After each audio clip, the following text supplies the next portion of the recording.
세계유산 멤피스와 네크로폴리스, 기자에서 다슈르까지의 피라미드 지역. 멤피스의 건물은 위대하고 탁월한 고대의 기념물을 많이 포함하고 있다. 멤피스 시대 초대 파라오의 계단식 피라미드는 전체적으로 석회암으로 건설되었다. 돌을 반듯하게 깎아 만든 피라미드는 이 양식으로 알려진 건축 구조물 가운데 가장 오래된 것이다. 이들 기념물들은 더 이상 언급할 필요 없을 정도로 지구상에서 가장 위대한 문명 중의 하나이며, 이 기념물들에 쏟아지는 역사적, 예술적, 사회적인 관심은 너무도 당연하다고 할 수 있다. 이집트 고원국의 수도인 멤피스와 기자 지역에는 바위 무덤, 화려한 마스타바, 사원, 피라미드 등의 뛰어난 장래 기념물이 있다. 통일 이집트 왕국의 첫 군주인 나르메르는 나일 삼각주 주위에 새로운 도읍은 맨누페르를 건설하게 하였다. 나르메르의 도시 맨누페르는 후타카푸타 또는 카오브푸타의 거주지라고도 알려졌다. 이곳의 중요한 제단은 창조적인 신의 힘에 헌정된 가장 오래된 신전이다. 이 신은 수양의 머리를 가진 장인으로 형상화되어 있으며, 신은 도궁의 화로에서 인간을 빚어내는데 여념이 없는 것으로 묘사되어 있다. 고대 그리스인에게 알려진 멤피스의 장엄함 가운데 오늘날 남아있는 것은 푸타의 성역 가운데 아주 일부의 유적이며, 그곳에서 파라오와 여러 보관을 묘사하여 신에게 바친 입상들과 대규모 네크로폴리스 등이 발굴되었다. 수도에서 가장 가까운 사카라의 네크로폴리스에는 지상에서 규모가 큰 최초의 거석 피라미드가 서 있다. 이것은 제3왕조의 파라오인 조세르의 묘로 건설되었다. 일반적으로 마스타바라고 불리는 초기 무덤에 변형된 형태로서 거대한 직사각형 벽돌 모양이고, 안쪽으로 경사진 벽과 평평한 꼭대기가 있다. 처음으로 벽돌이 돌로 대체되었다. 피라미드는 장례 건축 단지의 내부에 있고, 잘 손질된 석회암으로 만든 10m의 벽으로 경계가 설정되어 있었다. 폐쇄 벽에는 14개의 석재 위장문이 있고, 실제 입구는 10주들로 지탱되는 회랑과 홀로 구성되어 있다. 진입로는 주빌리의 마당이라 불리는 광장으로 연결된다. 앞들 한편에 있는 거대한 계단식 기단 위에는 파라오의 왕조가 있으며, 기단의 동쪽과 서쪽에는 신전이 건설되었다. 사카라에 왔습니다. 보통 일반 여행자분들은 우리가 오는 길로 들어오지 않습니다. 저쪽에 있는 입구로 들어가는데 이유가 있어서 이쪽 길로 왔습니다. 피라미드를 이해하기 위해서는 피라미드뿐만 아니라 부속시설도 중요합니다. 기자의 대피라미드에 예를 들자면, 피라미드 본체가 있고, 피라미드 동편에 장례 신전이 있고, 장례 신전에서 동편으로 이어져 나가는 일회용 도로가 있고, 그 끝에 나일강의 물이 운하를 통해서 들어오는 물가의 신전이 있었습니다. 그와 같은 피라미드 묘역의 형태는 사왕조부터 유광조까지 계속 이어집니다.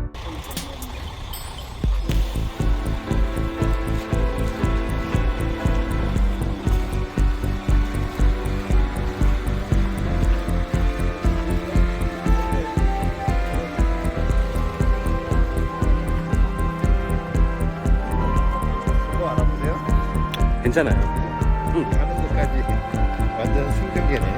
그렇죠.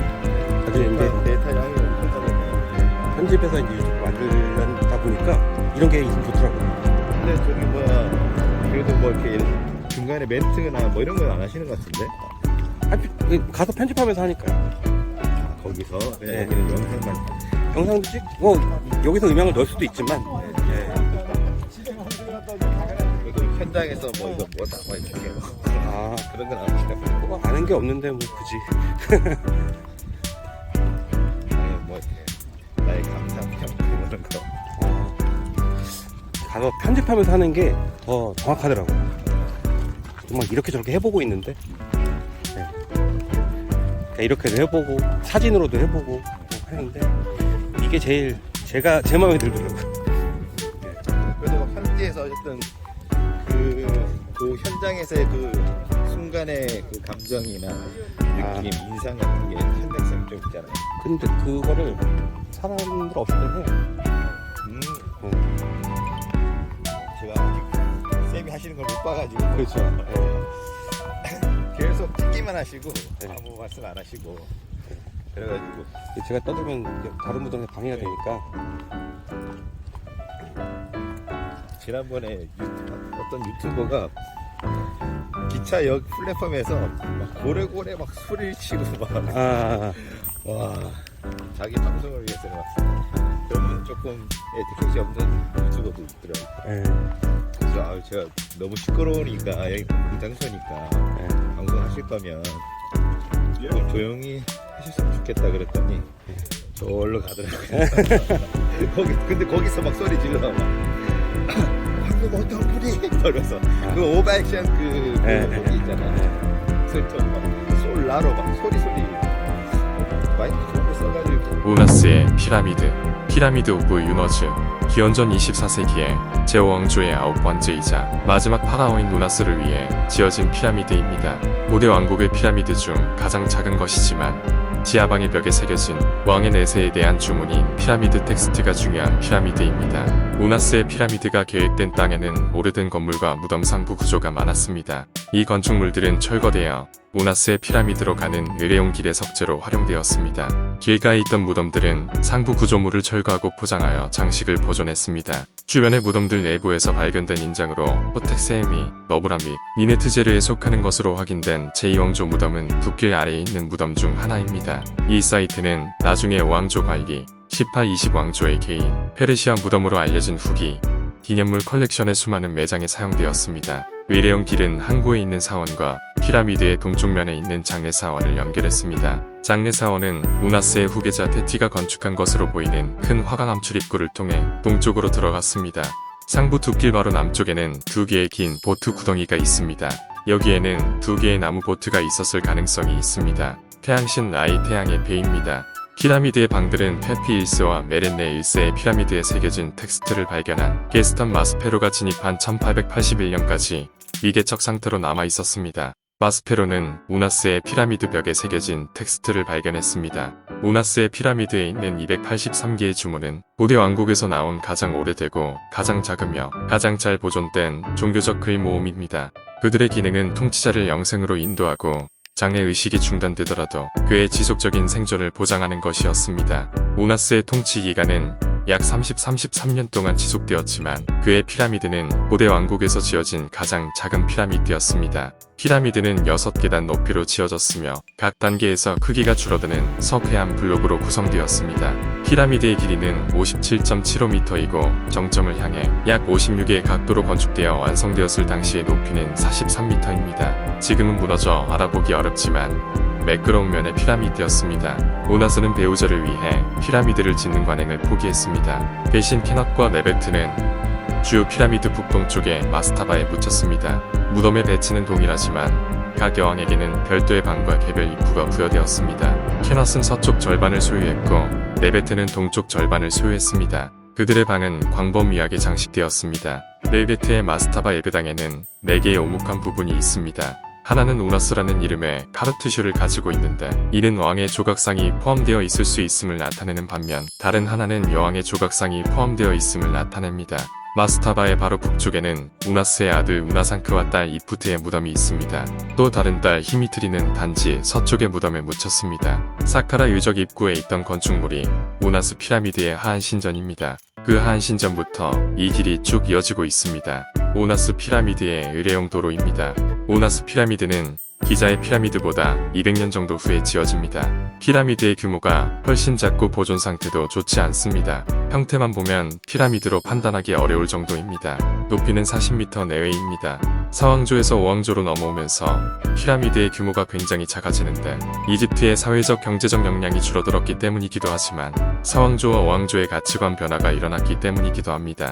예를 들면 태양신앙이 5왕조가 되면 정점을 이루게 됩니다. 그래서 파라오들은 태양신앙만을 위해서도 무언가를 건축해야 합니다. 상왕조 시대에는 국가의 역량을 모아서 피라미드를 만들었다고 한다면 5왕조부터는 피라미드도 만들고 거대한 태양신전도 만듭니다. 아부그라브라는 태양신전들이 굉장히 거대한 규모로 만들어지는데 국가의 역량이 분산되었기 때문에 자신의 무덤인 피라미드는 규모와 퀄리티가 떨어질 수밖에 없었습니다.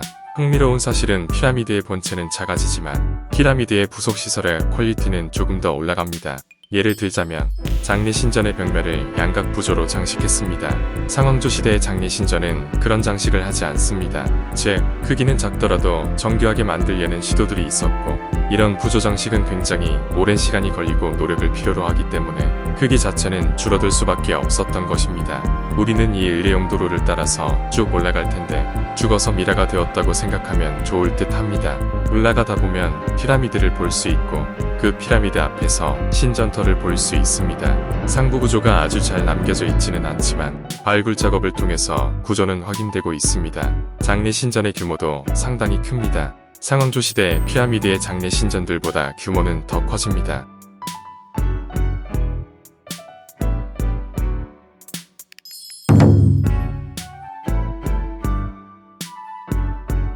오나스 피라미드는 피라미드의 역사에서 매우 중요한 피라미드입니다. 오나스는 오왕조의 마지막 파라오입니다. 대피라미드와 굴절 피라미드 내부에는 아무 장식이 없는데 반해서 오나스의 피라미드는 벽면에 글자들이 새겨지기 시작합니다.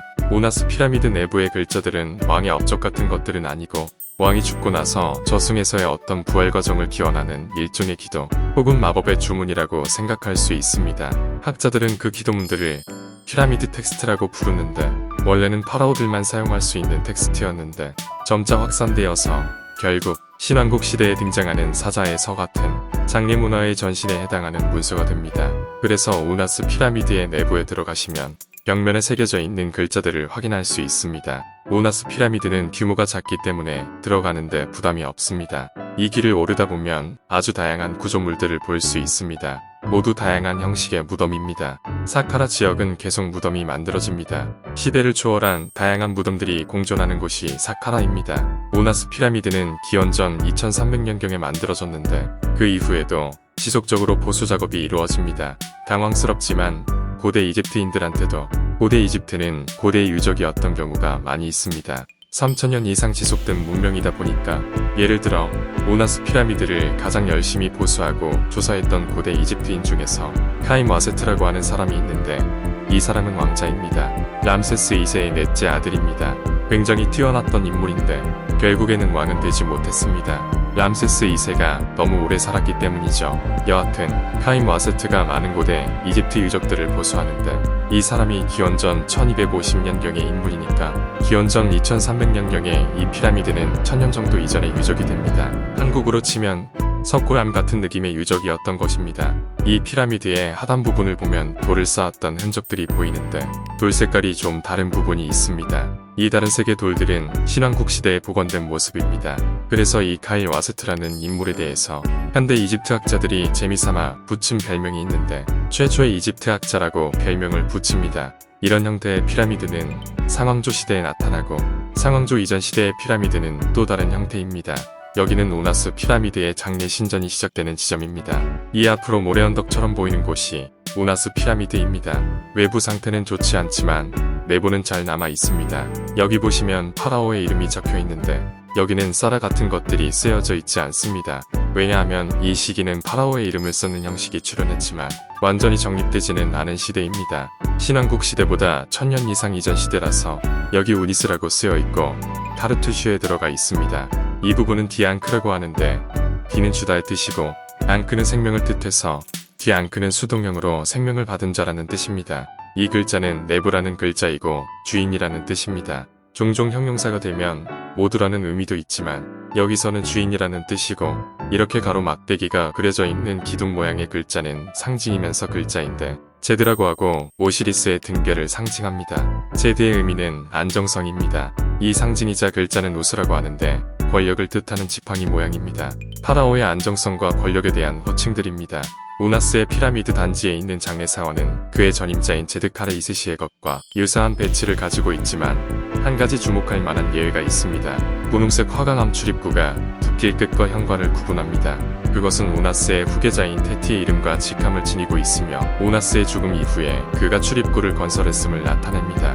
현관에는 아치형 천장과 서로 석고로 포장된 바닥이 있습니다. 방의 벽은 제모를 만드는 모습을 묘사한 구조 그림으로 장식되어 있었습니다. 입구 홀은 지드키어 2세시의 단지에 있는 기둥 18개보다 2개 더 많은 기둥이 있는 열린 기둥이 있는 안뜰에서 끝납니다. 기둥 중 일부는 수세기 후 21왕조와 22왕조 동안 이집트의 수도인 타니스의 건물에 재사용되었습니다. 다른 기둥은 대형 박물관과 루브르 박물관에 전시되었습니다. 이에 이집트에 있는 아멘에마트 1세의 피라미드 단지에 오나스의 부조가 있음을 알 수 있듯이 이전에 안뜰에 있던 부조 장식도 이후 프로젝트에서 재사용되었습니다. 현관과 기둥이 있는 안뜰의 북쪽과 남쪽은 창고였습니다. 이것들은 제5왕조에서 영향력을 확대한 왕실 장례 숭배를 위한 제물품으로 정기적으로 비축되었습니다. 그들의 불규칙한 배치로 인해 북쪽 창고는 남쪽 창고보다 2배나 많았습니다. 방은 이후에 매장에 사용되었습니다. 안뜰의 맨 끝에는 동쪽에 기둥이 있는 안뜰과 서쪽의 내부 사원 사이의 교차점을 만드는 가로 복도가 있으며 남쪽에는 컬트 피라미드가 있고 북쪽에는 피라미드를 둘러싼 또 큰 안뜰이 있습니다. 내부 사원은 5개의 조각상이 있던 벽감이 있는 페어거든 사당으로 이어지는 작은 계단을 통해 접근할 수 있습니다. 사당과 헌금실은 창고로 둘러싸여 있었습니다. 성전의 다른 곳과 마찬가지로 남쪽보다 북쪽에 창고가 더 많았습니다. 방은 양쪽이 4.2m로 고대 왕국에서 가장 작은 방이었는데 대부분 파괴되었습니다. 원래는 동쪽 문을 통해 들어왔으며 헌금실과 창고로 이어지는 2개의 추가 문이 있었습니다. 방에는 헬리오폴리스 근처의 게이벨 아마 채석장에서 채석한 기암으로 만든 단일 기둥이 있습니다. 그 파편은 사원의 남서쪽 부분에서 발견되었습니다. 특히 단단한 돌인 기암은 일반적으로 이집트의 건축에 사용되지 않았지만 사카라의 일부 고대 왕국 유적지에서는 건축 자재로 드물게 사용되었습니다. 단단한 돌은 태양과 같은 재료의 착색으로 인해 발생하는 자연적인 발전인 태양 숭배와 관련이 있습니다. 맥켄과 뷰토 주민들의 영혼에 관한 기문이 새겨진 화강암 가짜문에 잔재는 헌금실이 거의 보존되지 않았음을 나타냅니다. 문에서 한 블록은 카이로의 이집트 박물관에 전시되었습니다. 컬트 피라미드의 목적은 불분명합니다. 매장실이 있었지만 매장에 사용되지 않았으며 대신 순전히 상징적인 구조로 보입니다. 컬트 피라미드에는 파라오의 카 또는 작은 파라오 조각상이 배치되어 있었을 수 있습니다. 세드 축제 기간 동안 카 영혼의 매장과 부활을 중심으로 한 의식 공연에 사용되었을 수 있습니다. 모나스 단지에 있는 컬트 피라미드에는 식별 가능한 유적이 있지만 그렇지 않으면 파괴되었습니다. 보존된 컬트 피라미드는 길이가 11.5m로 주요 피라미드의 길이의 5분의 1입니다. 피라미드의 경사는 69로 기울어졌습니다.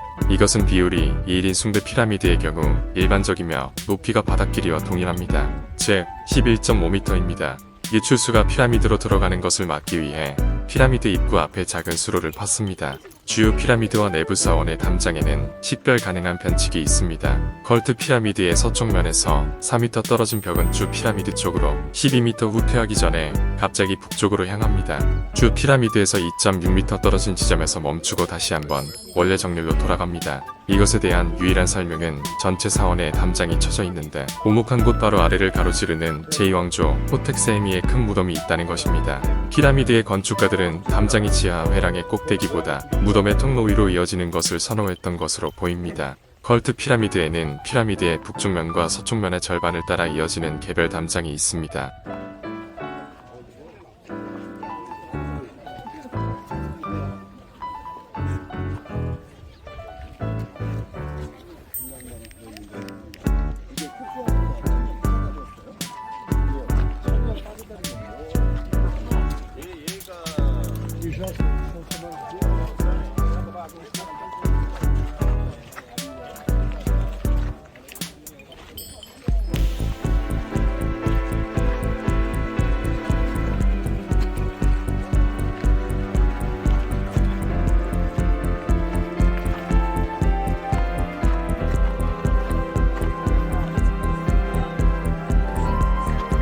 피라미드 텍스트로 알려진 비문은 지하벽에 처음 새겨졌습니다. 피라미드 텍스트는 고대 이집트에서 알려진 가장 오래된 종교 문서입니다. 이 주문은 내용이 알려진 283개, 불확실한 1000개로 구성됩니다.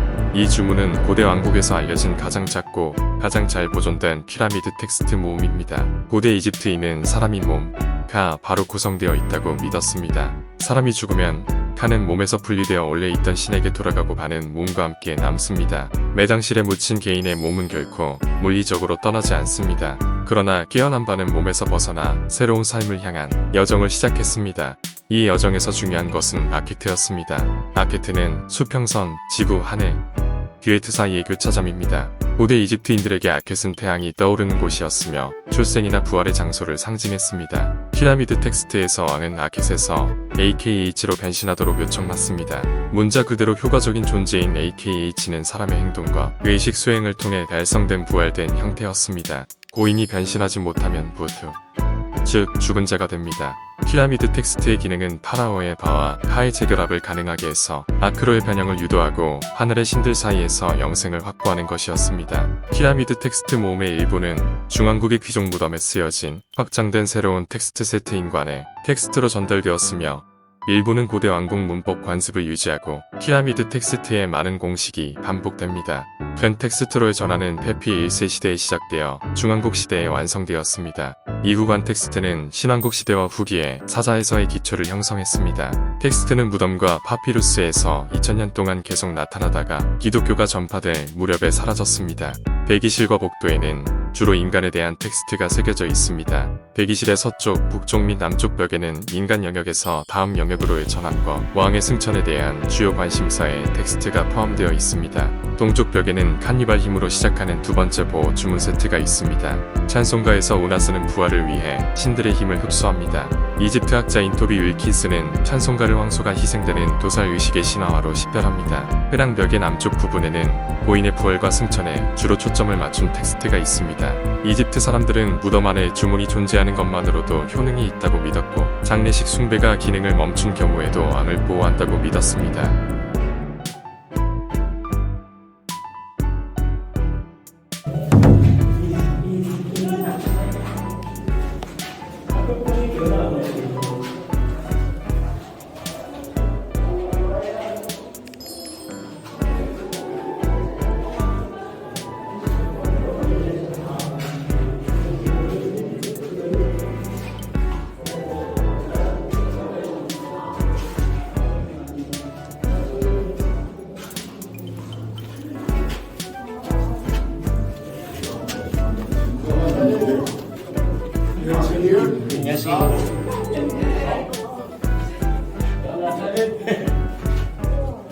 이쪽 앞쪽을 막지 말고 뒤로 좀 뚫어주세요.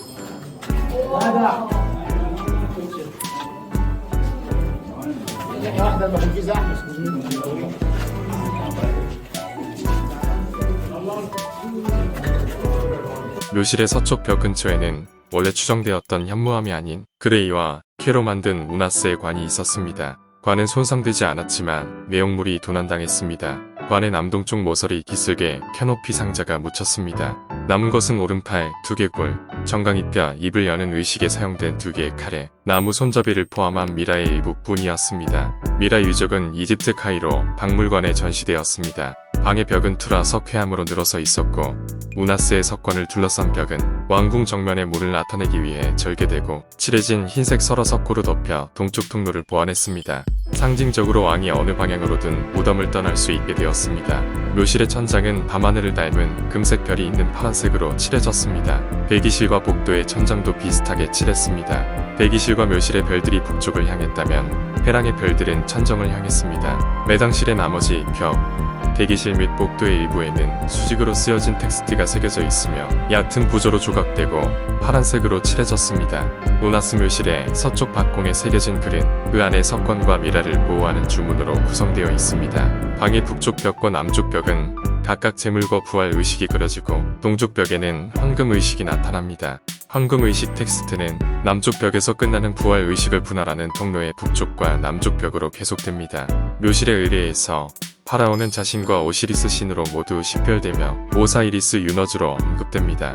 왕은 또한 다른 텍스트에서 오시리스와 함께 다른 신들, 때때로 여러 신들과 동일시됩니다. 이집트 학자 제임스 앨런은 대기실의 서쪽 박공에 있는 마지막 의식 문서를 다음과 같이 정리합니다. 당신의 아들 호루스가 당신을 위해 행동했습니다.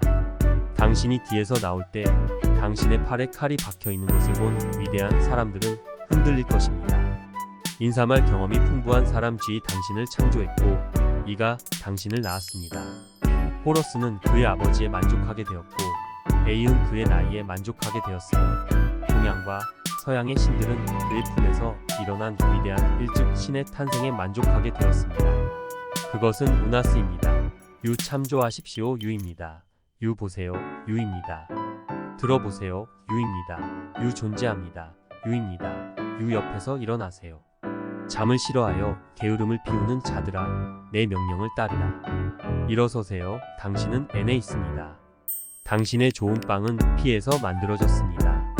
헬리오폴리스의 통제권을 받으십시오. 아버지를 대신하여 행동하라는 명령을 받은 것은 호루스입니다. 근처에 침을 뱉고 있는 폭풍의 군주인 세티, 그가 당신을 품을 것입니다. 그는 A를 품을 것입니다.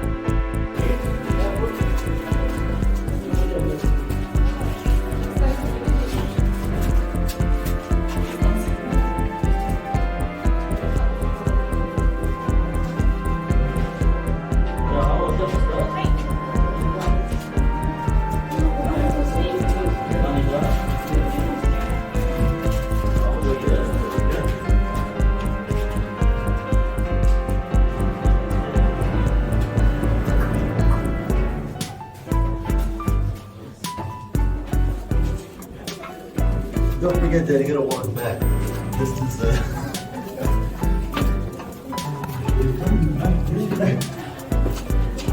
Hoje está sendo nós書いてるかというと、海洋振興じゃな数キロに関係があるんですね。なぜかというと、ブラジルの艦隊では、もしですね、太陽から生まれたというイメージあったんですよ。だからさ、エスパーにあるのに、もし使わしたんですよ。もう一つは、もしお守りとしてね、お守りとして使ってたんですよ。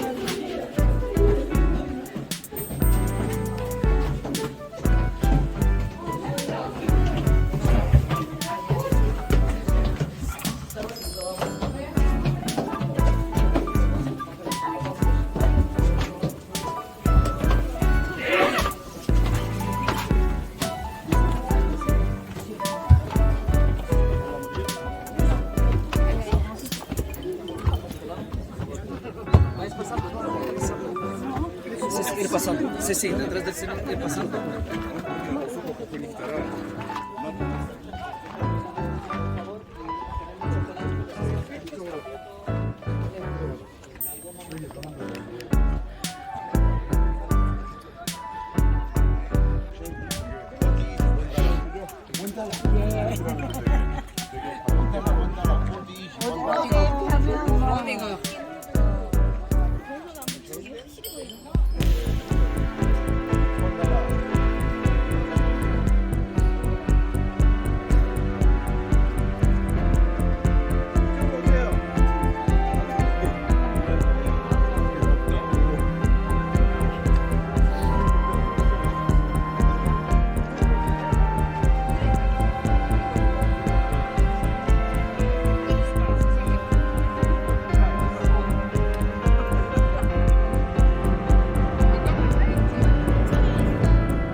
이 피라미드는 세계에서 가장 최초로 건축된 피라미드입니다. 기원전 2650년 전에 건축되었습니다. 조세르는 이집트 구왕국을 개창한 제3왕조의 초대 파라오였습니다. 이 피라미드는 3왕조 시대에 건축되는데 다른 시기와 다른 점이 있습니다. 피라미드가 있는 공간을 중심으로 높은 벽을 쌓아서 담장을 만듭니다. 지금 보이는 이 공간이 그 담장의 일부입니다. 성벽이라고 봐도 되겠어요. 담장의 크기는 단폭 200m, 장폭 600m 정도입니다.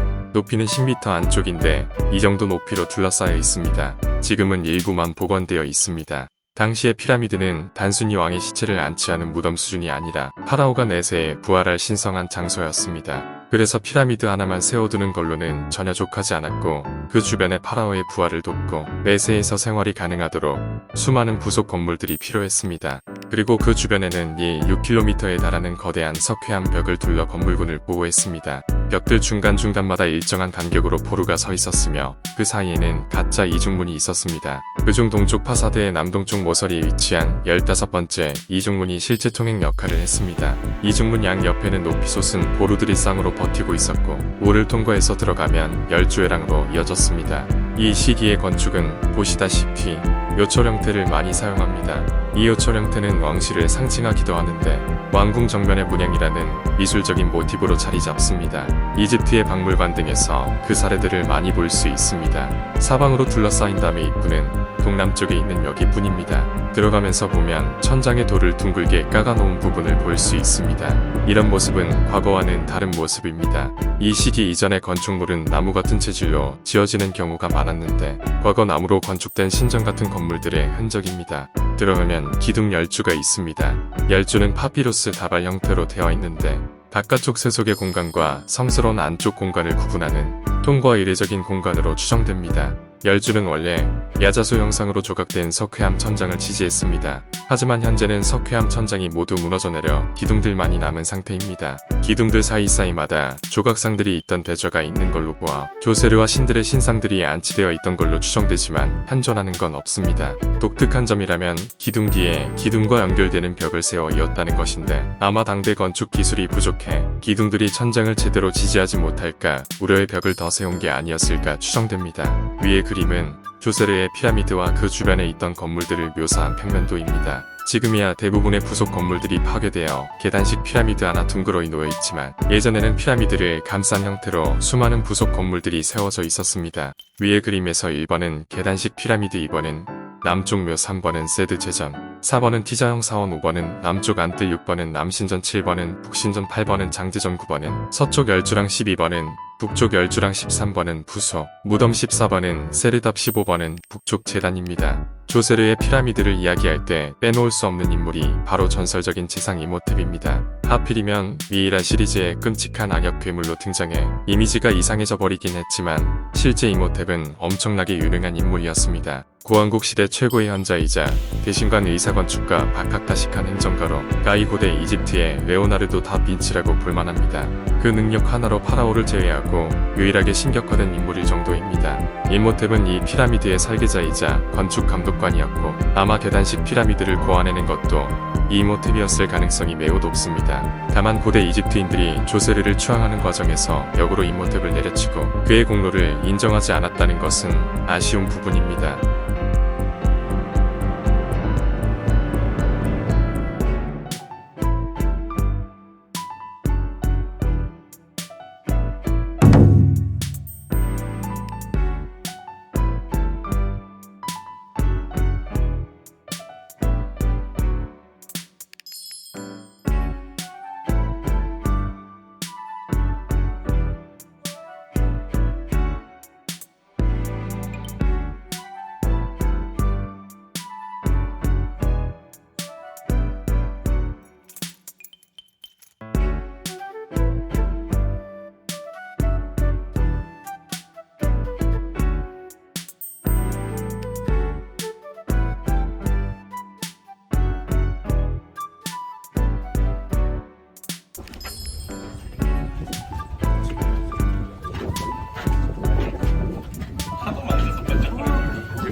이제는 그냥 막 나가. 모자도 그냥 귀찮고 10살도 안 걸릴 정도.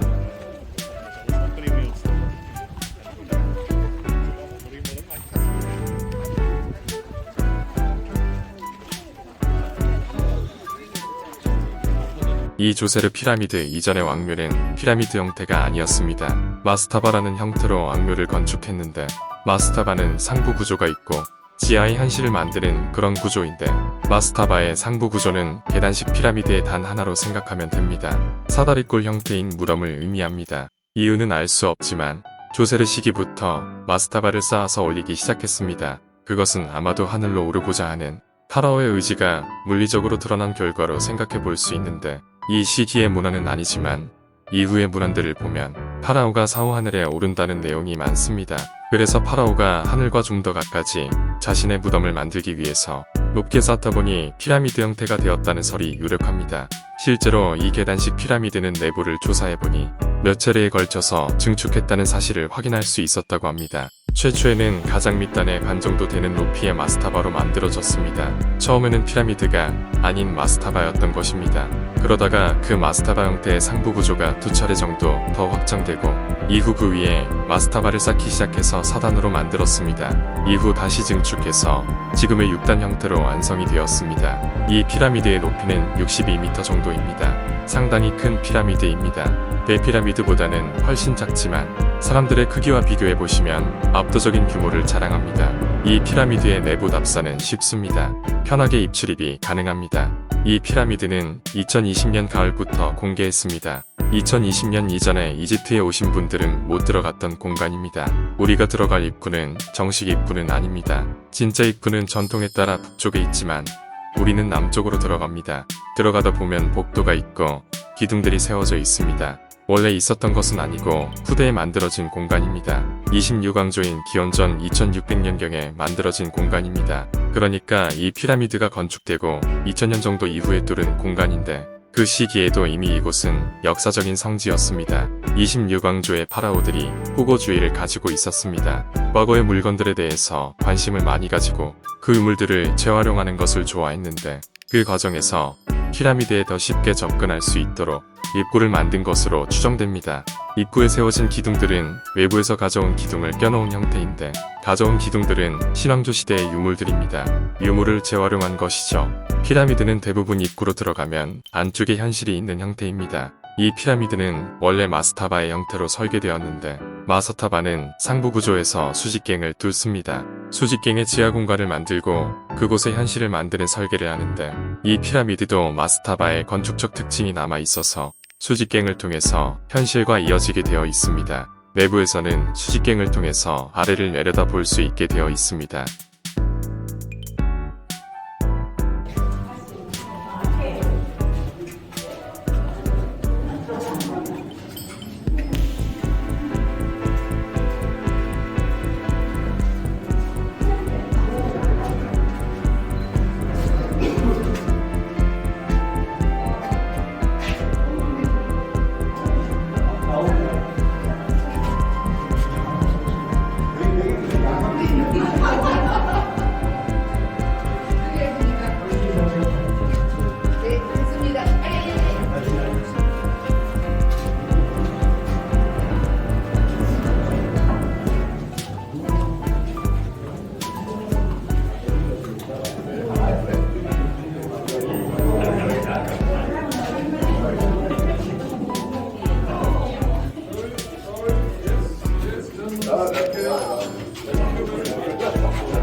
사람들이 잘 모르는 사실이지만 조세르 피라미드 하부에는 꼬물꼬범 미로들이 가득하고 이를 통과해야 매장실로 갈 수 있습니다. 기자의 대피라미드나 카프레의 피라미드에는 이런 미로나 방들이 없지만 조세르의 피라미드는 내부에 미로와 방들이 많습니다. 판타지 영화 속에 나오는 피라미드 속 미로는 바로 여기서 착안한 것입니다. 미로의 길이는 무려 6km나 됩니다.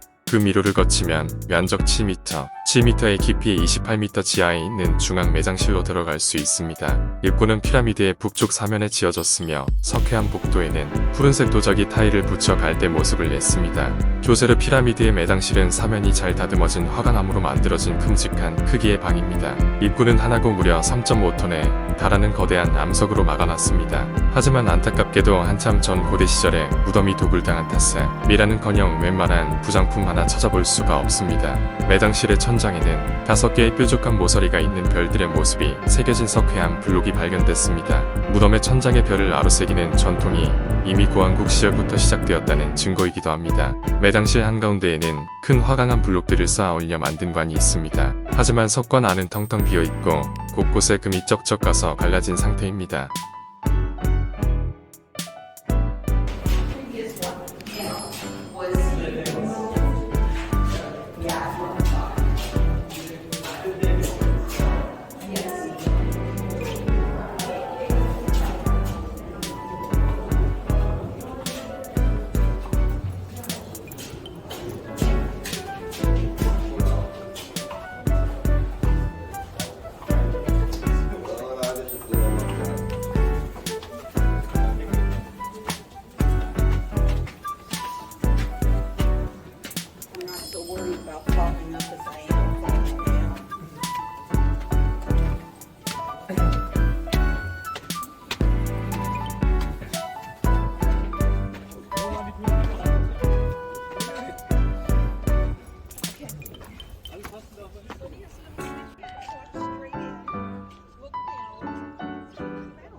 갑자기 공동구매를 그랬네. 공고분위기 이제 공동구매 확실히 좋아요. 가격이 많이 따는 거죠.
아, 말을 안 들어가지고. 그러니? 아직 그걸 밝아서 올라올 수 있겠던데? 아쉽네. 벌써 올라왔네, 언니. 아, 어떻게 생명력. 버리거든요.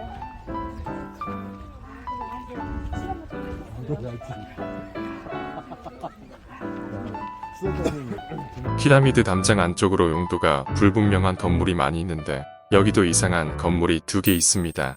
이 두 건물의 정확한 용도는 밝혀지지 않았습니다. 남쪽의 집, 북쪽의 집으로 불리는데 아마도 상하 이집트를 상징하는 시설이었을 것으로 추정하고 있습니다. 또 다른 특이한 점은 가짜 건물이라는 겁니다. 내부에 공간이 없습니다. 밖에서 봤을 때만 멀쩡하지 실내 공간이 없습니다.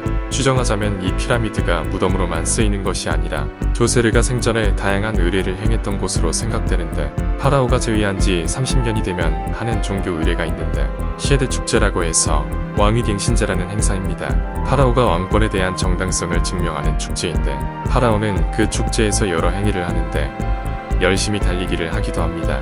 피라미드 앞쪽에 맑은 모양의 시설이 설치되어 있는데 그 맑은 모양의 시설을 왔다 갔다 하는 달리기를 했었던 것으로 추정됩니다. 파라오의 신체가 여전히 건강함을 드러내야 했기 때문입니다. 어떤 연구자들은 파라오가 직접 달리는 것이 아니고 배우가 했을 것이라는 주장을 하기도 하는데 정확한 사실은 알 수 없습니다. 아무튼 그런 축제가 있을 때 파라오가 잠시 쉬던 공간, 즉 휴게소라고 설명하는 사람들도 있습니다. 내부에 들어가면 낙서가 있습니다. 여기 왔었던 여행자들이 남겨놓은 낙서가 있는데 그 여행자들도 고대인들입니다. 신왕국 시대 사람들이 와서 나는 누구고 언제 다녀간다는 기록을 남겨놓기도 합니다. 낙서는 손글씨로 되어 있는데 고대 이집트의 신성 문자도 있고 필기체 글자도 있습니다. 필기체 글자를 키에라틱이라고 하고 번역하자면 신관 문자 정도로 부를 수 있습니다.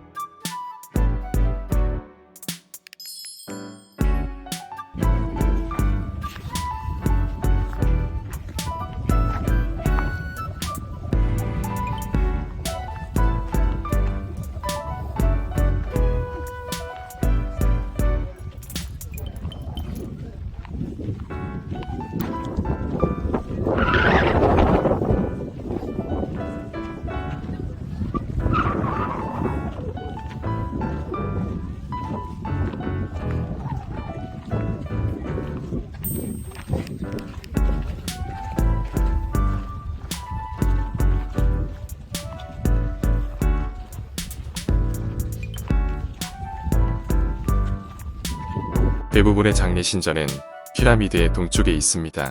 이 피라미드는 장례신전의 남쪽에 있는데 그 이유는 피라미드의 묘역과 관련된 형식이 정립되기 이전의 피라미드이기 때문입니다. 그래서 이 피라미드의 장례신전은 북쪽에 있습니다. 이은 계단식 피라미드 북면에 위치하며 북극성을 바라보는 위치에 있습니다. 파라오가 북극성과 함께 별들로 승화하기를 기원하는 마음에 지었던 것입니다. 후임 파라오들이 조세르에게 제사를 정례적으로 지내던 곳도 바로 이곳이었습니다.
그리고 장례 신전의 부속 시설로 세르답이라고 하는 시설이 있는데 저 안에서 실제로 파라오 조세르의 석상이 발견되었습니다.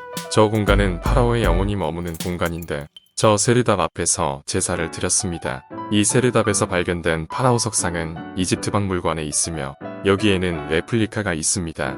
원래는 눈에 보석이 박혀 있었지만 도굴꾼들이 보석을 빼가면서 얼굴이 크게 훼손당했습니다. 참고로 이 석상은 이집트 실물상들 중 가장 오래된 것입니다.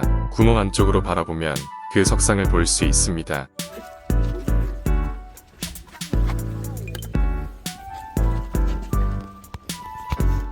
그러네. 이분들 앞에 멋지게 찍어주실 거라 믿고 그냥 한번 찍어보고 이렇게 심려를 기울이시는데 예쁜 작품 안 나오겠어요? 네.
경치가 좋겠지?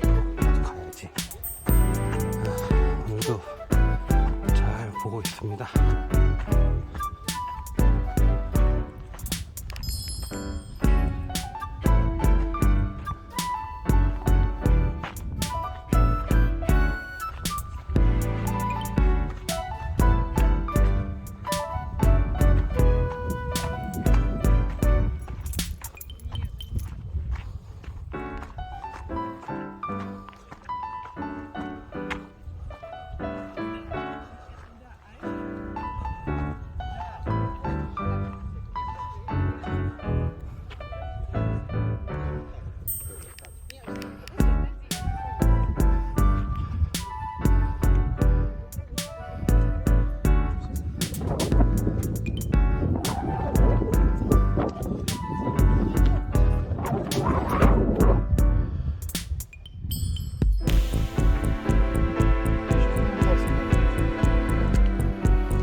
이제 슬슬 가볼까?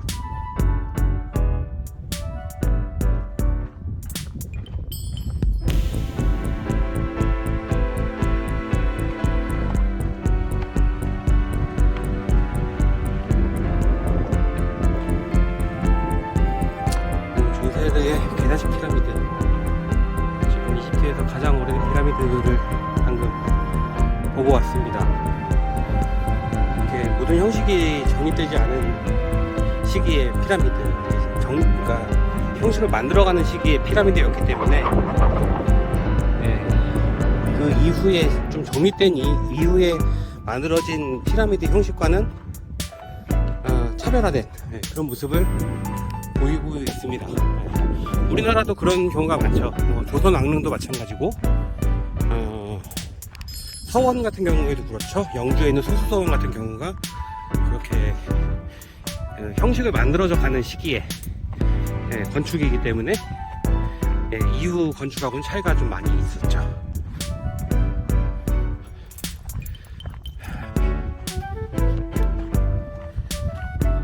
지금은 덥고 힘들고 그렇긴 하지만은 나중에 한국에 돌아가서 이 영상을 볼 때는 지금 이 순간이 굉장히 그립겠죠?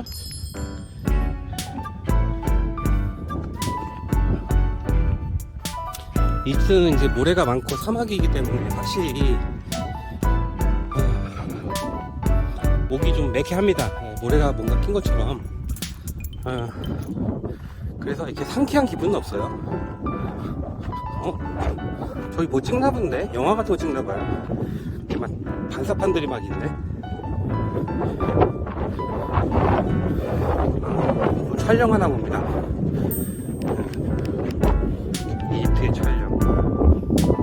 모래바람이 부네요. 모래 폭풍이 부네. 모래바람이 부는 조세르의 계단식 피라미드입니다.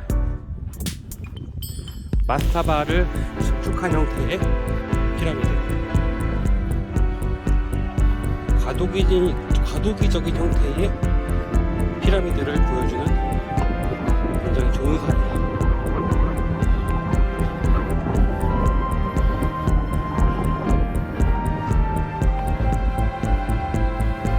확실히 우리나라는 이 관광과는 다른 형태의 유산들을 보유하고 있기 때문에 차별화를 잘하고 컨텐츠화를 한다면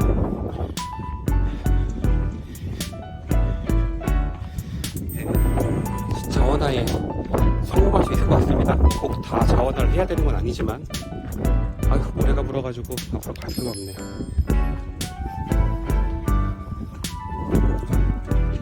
여기는 기념품 가게인 것 같아요. 근데 모래가 너무 부네.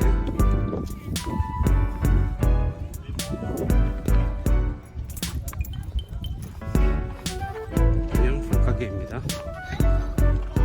오픈형 기념품 가게네. 비가 안 오니까